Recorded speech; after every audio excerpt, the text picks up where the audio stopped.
Hey everybody, how's it going? We took a getaway this weekend. We took the travel trailer. So we're having a relaxing weekend, so no hammocks, just a big fire, the travel trailer, and like I said, doing nothing, relaxing. I'll give you a guided tour on the daylight of the travel trailer. I don't know how this will work out with the firelight, or the light from the fire, or from the light from the fire, but we'll have a go. Got the fire going already, as you can see in the background here. It took us about an hour to set up, but other than that, we're in. That's our little abode. We've got the awning out. We put sides on the awning just to protect us from the wind, and down around the wheels or the axle I put a tarp around the bottom as well to stop a draft coming from underneath. We've even got luxury. We've got the reclining zero gravity chairs, big box of wood again, and the trailer. We're actually on the same site that we were hammocking last week, and we just thought we'd try this one again. The couple of other sites that were in this area were actually full, and the other sites around us were empty, so it could be a quiet night tonight. We'll see what happens tomorrow. But we're in for a weekend, 2 nights of camping, and we'll show you some of Sandra's cooking expertise. Morning everybody. Today we're going to try this new outdoor cooking grate. I'm sure people have seen these around the world in different forms, but we've never owned one before. We normally have just a flat griddle. You've seen it in my previous videos where I just put it over the fire. It's got 2 legs that expand. What we're going to try is to use this because we've never tried it before. It has a round tabletop, but it can move 360 degrees, so you can get it out of the way of your fire. It works on weight, so you just move it up and down and then let it go and it holds itself, but you can lock it into place via this twist screw. Now the downside is it has these V's here, so for us I had to put it closer to the opening, and I know the griddle's damaged here, but it can rest right down fairly low, and I can put my Heineken keg on here as well. It should be strong enough. We can also put that cooking mat by Cookina on here, and we could do all of our flat stuff, eggs, bacon, and we're going to try this out today, as well as in conjunction with maybe a frying pan or the lid of the Dutch oven, because we did forget to bring the cast iron frying pan to do our bacon and hash browns. So I'm just going to crack this fire up and we'll get it going.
And we have Sandra from SA Survival with us as well. Good morning everyone. I hope everyone's going to have a great day. So far it's no rain, some blue skies up above, so we're pretty excited. We're just getting the fire going, ready to start cooking our breakfast on our new grill. So we'll keep you updated and let you know how it works. Ciao for now.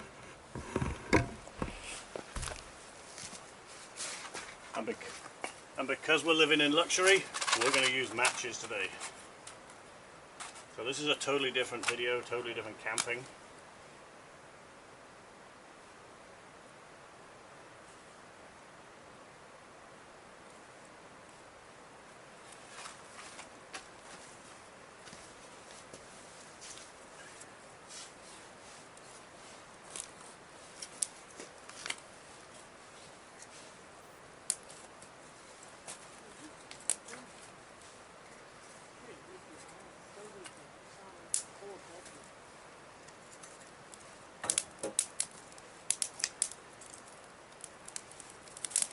So when we get this fire roaring, we'll come back to you and show you how the griddle works.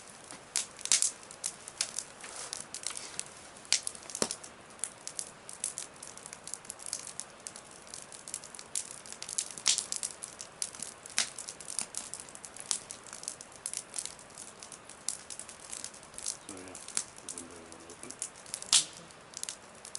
So we could try. I opened the vent in the bathroom, but we could always leave the door open. Leave the kitchen window open with that out.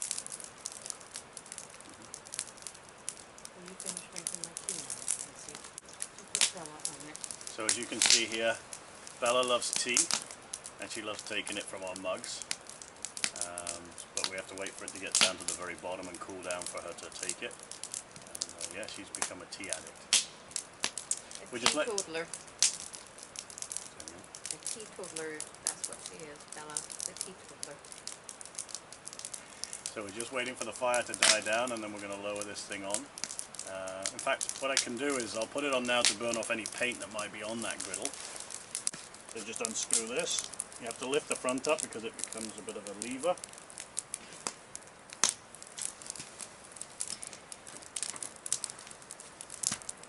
Tighten her all up so she can't fall, but I've got it braced on the outer ring and the griddle on the ring as well.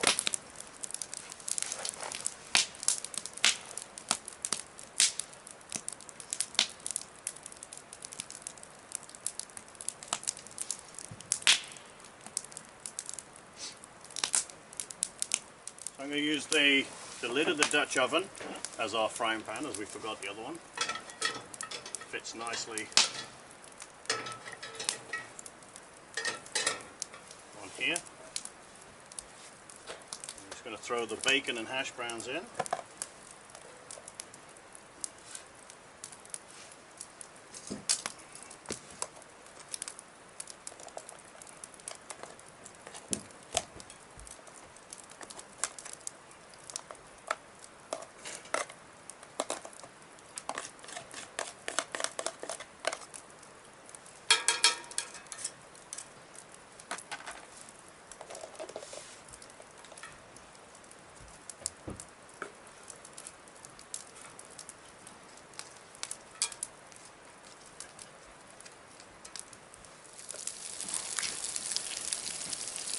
So while the bacon's cooking there, I've also got a Heineken Bubba keg here, and I cut the lid off and I put snare wire around it and put the lid back on, and I use this to boil all my hot water for cooking dishes, making tea, coffee, stuff like that. But in the trailer here we got a kettle, but this will be used for cleaning dishes.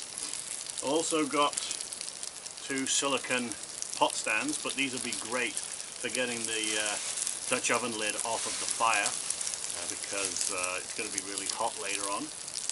As you can see, Sandra's made a little table out of a tote box because we do bring our own wood, as I explained in the last video. We just get the end cuts of 2x4s, and that's what we're using this week, so it saves us a fortune in firewood.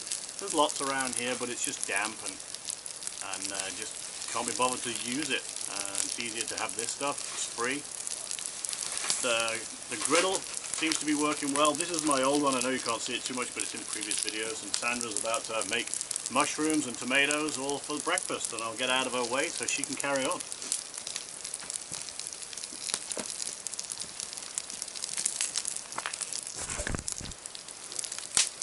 So just with breakfast, so makes it a little bit heartier. Slice some mushrooms, some tomatoes to go with that bacon and toast and that. So we're doing a good hike today, and that'll keep our energy level up and that. So just throw basically everything in the frying pan here in the lid of the Dutch oven, and then throw some melted cheese on the potatoes, and we're set to go for a gourmet brunch slash a very late breakfast that we're having today. So, and then later on I will start getting prepared for the dinner that we'll be making in the Dutch oven. So by marinating some chicken and other things to go in it. So I'll let you know how that goes for the breakfast.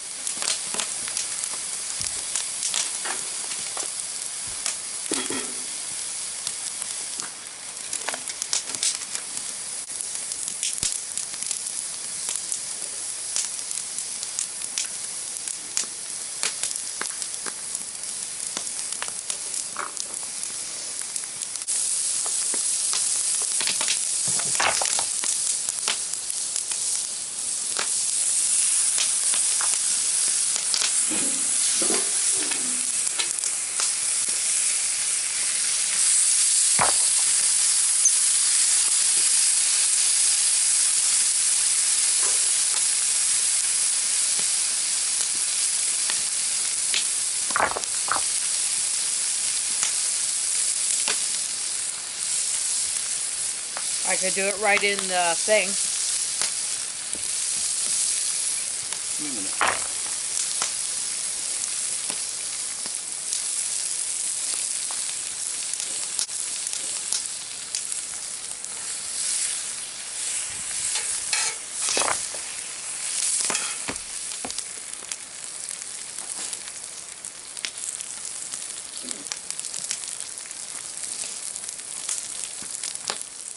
Well, breakfast is all done now.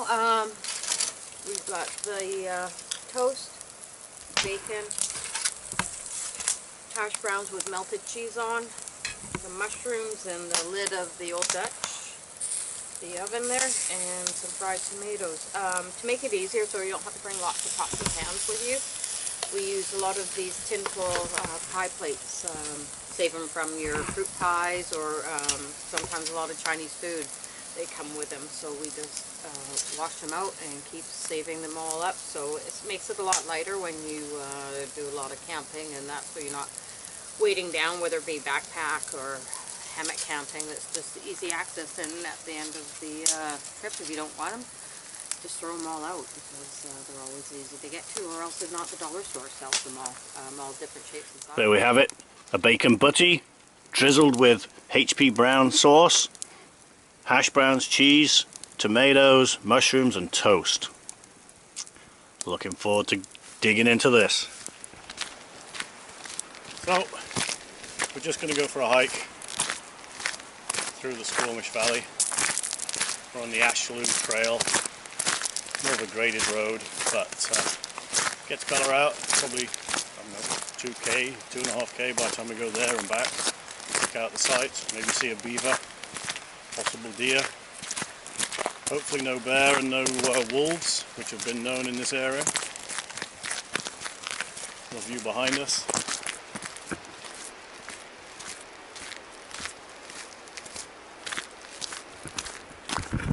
And the view in front of us.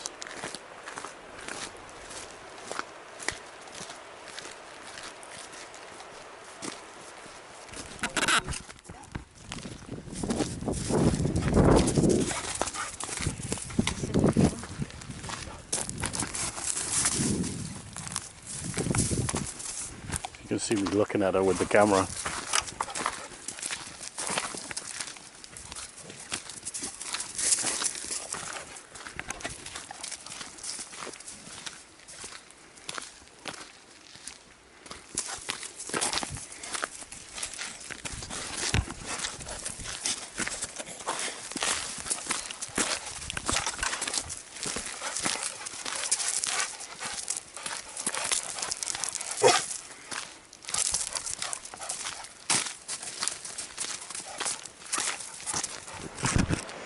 I'm not sure if you'll be able to hear this, but to your right there's a river, and to your left is a rock face, and the echo off of the river, off the rock face, just sounds like there's water running literally underneath of here. It's really loud and pretty cool, but again, I'm not sure if this microphone will pick it up.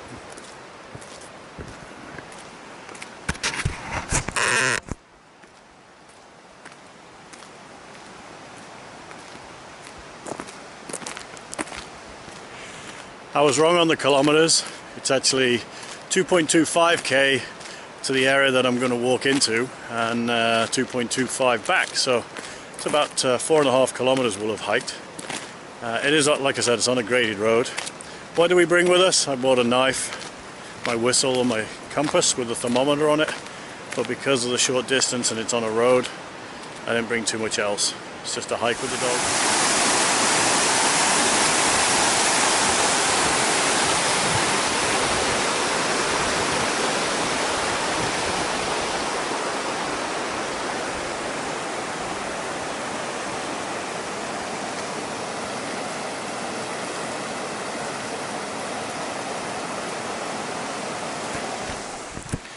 Coming into a trail here that's quite pretty. The site that I was going to go to looks like there are people camping there right now, but we'll go and investigate it. It's a loop trail and it's right on the river.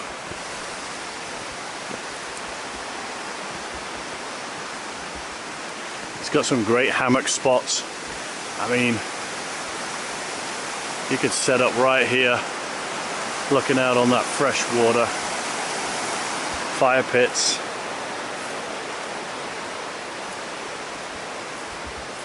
Sort of a little island here. There's two rivers, or I should say a spur, just in front of us, and it comes around this island that it's made, and pretty fresh water. I mean, the site that we're on, the water's okay, but it's a wide flowing Squamish river, so it's not brilliant to drink from. But this, boil this and glacier fed, it's wonderful.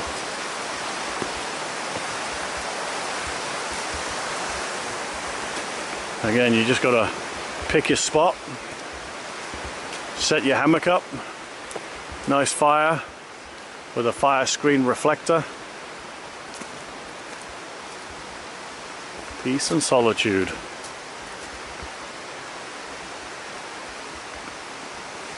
Coming up to another site right here.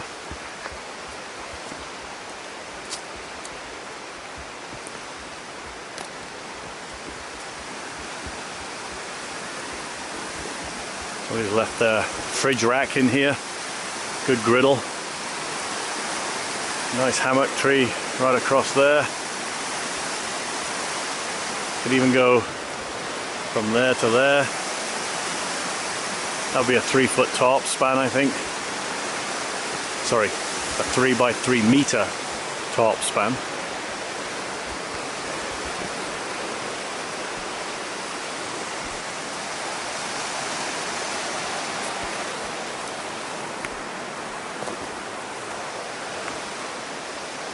A little one right there.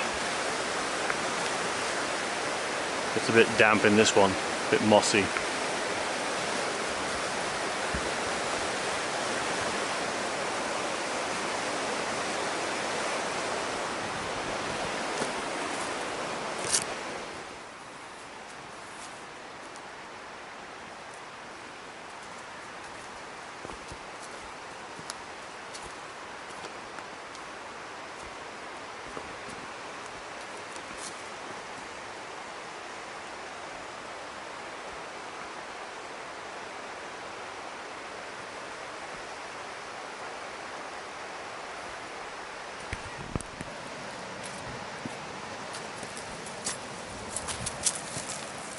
A little monument. Rest in peace, Remy. Obviously someone who is always up here constantly, lost their passionate little dog. So he made a little tombstone for it. So we see it every time when we do come up here. So just to mark that someone's best friend has passed away. So here it is to show everyone. So this is the exterior view of our Jayco Ultralite 19 SLX. It's a hybrid. For those of you that don't know what a hybrid is, it means that front portion here, it comes down and makes a bed, and so at the back it does the same. It's also got a slide out, so it has 2 pop outs, one at front and one at the back, and it has a pop out the front and the back, and a slide for a sofa area. These are just tops that go on the side of those soccer tents. We call them pop-up tents, and we just modified the 2 of them to go on the side. And there it is, Ultralite SLX.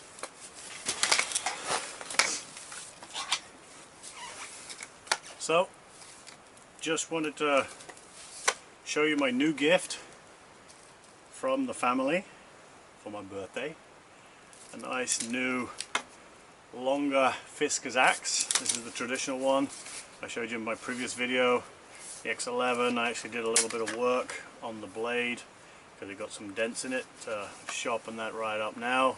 It's wicked. And I got this nice splitting axe as well, and the nice thing about this is we can do some extra heavier work, or in the case of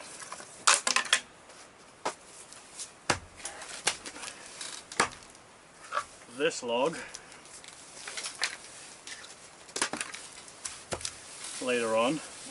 I can split this by putting that in there and going through like that, and that's what we'll do later, but I don't want to burn this log yet. I've got plenty of wood. So yeah, nice new Fiskers splitting axe. You can see here that it's got the maul end here instead of just a normal axe head. It's actually got a maul for splitting wood. It's really good. Solid from the head to the heel, and it is a plastic handle, but Fiskers guarantee these for life, of which we proved once before. The predecessor to this guy, I split right here and took it back and they replaced it. It's just a quick review on my new gift, and I thank everybody that purchased it for me. Another great gadget that I've come across through a friend, thanks John Vale, was Sceptre MWC dispenser. That's this valve here made by Sceptre that fits a military jerry can. This is a blue jerry can, which means water, and as you can see here it actually says water on it. These cans are actually made by Sceptre, and this valve just screws straight onto the water outlet. It's a spring-loaded cock, which I don't want to waste the water, and also you unscrew your normal bleed valve, and once you start draining, which allows the air to come out of your jerry can, and it's a perfect dispenser. It saves you having to lift the jug up, pour it out, hold the cap out so you don't spill it all over the place. So a great invention.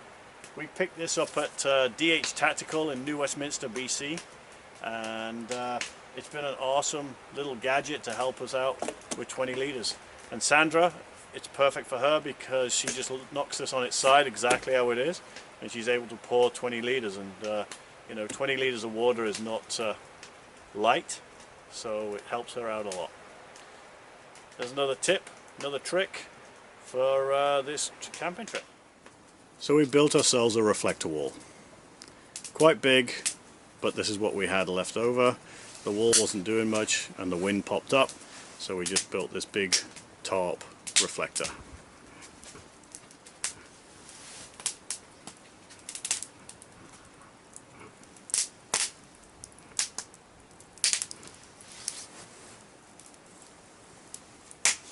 I know the blue one's inverted, it's a bit weird, but it's an oddball size. Couldn't do what we wanted it to do, but the big white one's definitely shielding us from a lot of wind. So I think it'll work. We'll tell you later on when the wind picks up. Well, it's getting close to making dinner for the evening, so what I've prepared for tonight's dinner is in the Dutch oven, which is already warming up on the open fire pit because you need to get the cast iron extremely hot. It's been lined with bacon, so that way it adds an extra moisture and fat. And then I've seasoned the bacon with a chicken and vegetable spice, and then just laid the chicken inside. So as you can hear it right now, it's starting to sizzle within less than 2 minutes of being on the open fire. We're going to put the lid on as well. I'm just going to be putting a chicken broth. You can use a vegetable broth. That way it adds some moisture for the gravy as it's cooking, so it'll be almost like a chicken stew. The root vegetables I'm going to be using tonight are sweet potatoes and just your regular cooking potatoes. And I'll throw in some other vegetables after. So this should be taken with extreme heat, about 40 minutes start to finish. So I'll keep showing you an update as we go along cooking.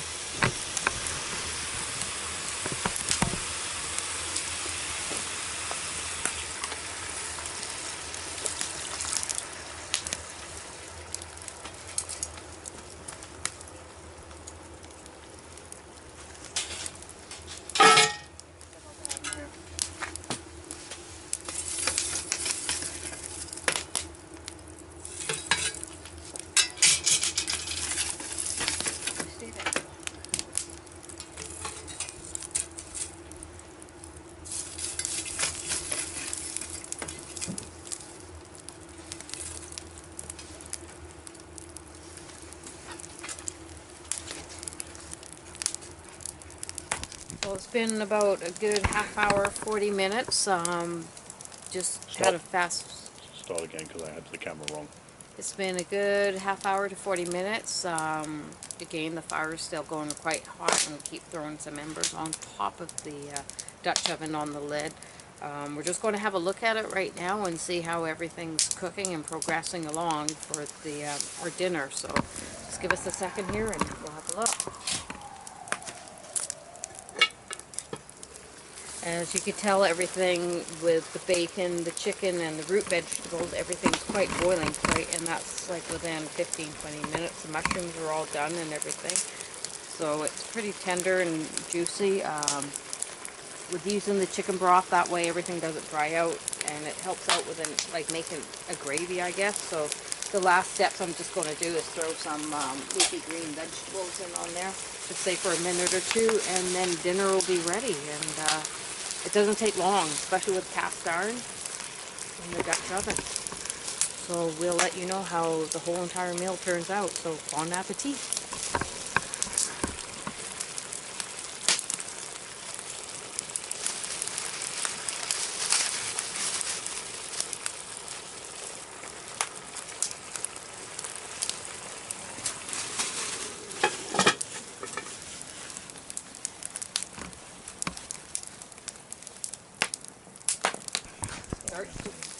It's been 40 minutes from start to finish for our wonderful Dutch oven dinner for the evening. So basically all the root vegetables are in here with some chicken pieces and mushrooms, which is, the chicken's actually all falling apart right now, which is fantastic. And then we threw in some spinach and mushrooms. So we've got a wonderful dinner for the whole evening. As I said, with some bread thrown right on there. So it's a good hearty meal. With lots of juices coming up from the bacon. And everything else that we've put in there. And you can tell it's still sizzling away here. So 40 minutes, as I said, best thing to do is throw in the vegetables in big chunks and pieces. That way it's not going to be all mushy on you. So we will let you know in a minute what it actually all tastes like. So there you go. Wonderful.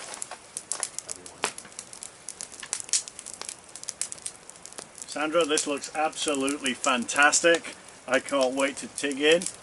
Cheers. Happy belated birthday, as in yesterday, Andy. So this is your birthday dinner, as well as with a nice glass of red wine. So everyone, cheers. Oh. Now it's time to test this fantastic food. Oh, the chicken just breaks away. So now by using the chicken broth, it has soaked into all the vegetables as well as kept it very moist. So within 40 minutes from start to finish. So everyone, fast, easy camp food for the evening and a very gourmet dinner. So enjoy it. Fantastic. Potatoes are soft, yams are soft, mushrooms are cooked perfectly, spinach steamed. Sorry people, we have to say goodbye. I got to tuck into this. Enjoy your evening. Well, good morning everybody. It's absolutely peeing it down today. Inside the trailer obviously it's beautiful and dry and warm. But finally got out of bed. Gonna get some tea on the go. Last night we ran out of propane. I bought a tank that was fairly empty. I wanted to drain it down. It lasted right through till about 9 o'clock last night. So no kettle to put on inside the trailer. So we have to boil the water. So the survival skills kick back in. Got to make a nice fire. And we're going to have a beautiful big pot of tea. And we're going to make breakfast from the fireplace again.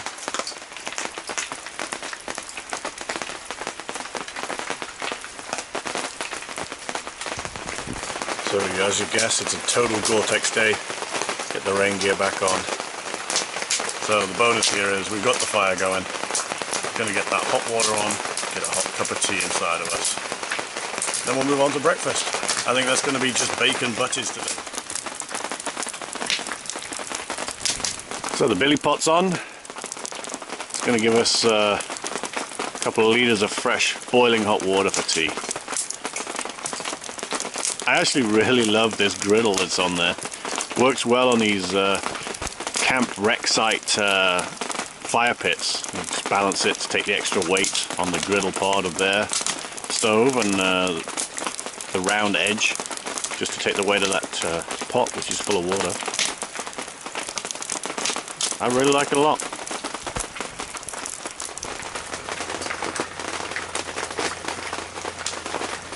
So in the fancy boy and girl cups, we have our tea. Boiled fresh from the billy pot. Well, Sandra surprised me. I didn't realise we had the other frying pan with us. We do. And we got the bacon going already. As you can see, it's pouring down. I keep telling you this one is pouring. It's soaking wet. But bacon's cooking. Bacon butties with some brown sauce on the top. There we have it. Spinach, like a BLT. There's tomato in there, cheese, and spinach, bacon, and a bread roll. Gotta enjoy. So we're all packed up, pouring down with rain. It's probably lunchtime now. A couple of hour drive ahead of us, and we're gonna head home.